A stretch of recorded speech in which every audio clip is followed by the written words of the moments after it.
Gajanan developers Pune यांच्याकडून आता पंढरपुरात इस्बाबी कलश मंगल कार्यालय येथे साकारला जातो आहे भव्य गजानन टॉवर 10 मजली ट्विन बिल्डिंगचा प्रकल्प। मजबूत आरसीसी फ्रेम रचना, पायांसाठी वायू प्रतिबंधक उपाययोजना, आयएस मानकानुसार भूकंप प्रतिरोधक आरसीसी रचना असलेल्या गजानन टॉवर मध्ये उपलब्ध आहेत अत्याधुनिक सुविधांनी युक्त 1022 स्क्वेअर फुटाचे 2 बीएचके फ्लॅट्स, सुशोभित प्रवेश कक्ष, सामायिक क्षेत्रासाठी अत्याधुनिक सुरक्षा यंत्रणा, लिफ्ट आणि सामायिक क्षेत्रांसाठी वीज बॅकअपची सुविधा, स्वतंत्र अग्निशमन यंत्रणा, 2 मजली पुरेशी पार्किंग व्यवस्था, प्रत्येक कार पार्किंगच्या ठिकाणी स्वतंत्र एव्ही चार्जिंगची सोय, सोलर वॉटर यंत्रणा, प्रत्येक सदनिकेसाठी इन्व्हर्टरची सोय।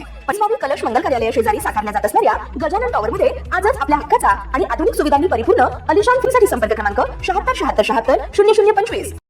अमरावती शहर पोलीस आयुक्तालयात कार्यरत असलेल्या क्यूआरटी शीघ्रकृती दलातील एका जवानाने विजय दिलीप नागापुरे वय वर्ष 35 यांनी काल बुधवारी रोजी सकाळी अत्यंत धक्कादायक पाऊल उचलत आत्महत्या केल्याची घटना उघडकीस आली। या घटनेमुळे संपूर्ण पोलीस विभागात खळबळ उडाली असून सहकाऱ्यांमध्ये हळहळ व्यक्त केली जाते। मिळालेल्या माहितीनुसार विजय नागापुरे हे मंगळवारी रात्री नाईट ड्युटीवर होते।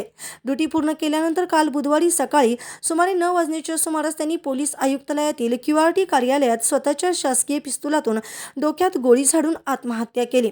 घटनेची माहिती मिळताच पोलीस आयुक्त राकेश ओला तसेच पोलीस उपायुक्त गणेश शिंदे, श्याम घुगे यांच्यासह वरिष्ठ अधिकारी तात्काळ घटनास्थळी दाखल झाले। या घटनेची माहिती सर्वप्रथम क्यूआरटी मधील पोलीस कर्मचारी आकाश दिलीप अंबरते यांच्या लक्षात आली। त्यांनी तातडीने वरिष्ठ अधिकाऱ्यांना कळवल्यानंतर संपूर्ण यंत्रणा हल्ली। घटनास्थळी फॉरेन्सिक टीम व डॉग स्क्वॉडला पाचारण करण्यात आले असून तपासाची प्रक्रिया सुरू करण्यात आली आहे। घटनास्थळावरून पिस्तुलामधील बुलेट जप्त करण्यात आली आहे।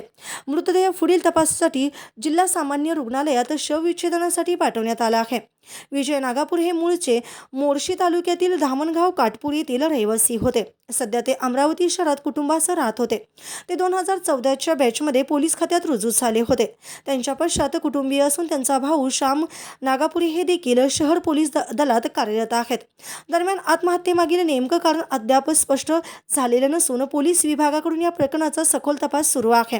या दुर्दैवी घटनेमुळे पोलीस दलात शोककळा पसरली आहे। ताज्या घडामोडी पाहण्यासाठी आमच्या YouTube चॅनलवरील PVR म्हणजेच पंढरी वार्ता या न्यूजला सबस्क्राइब करा आणि शेजारील बेल आयकॉनवर क्लिक करा।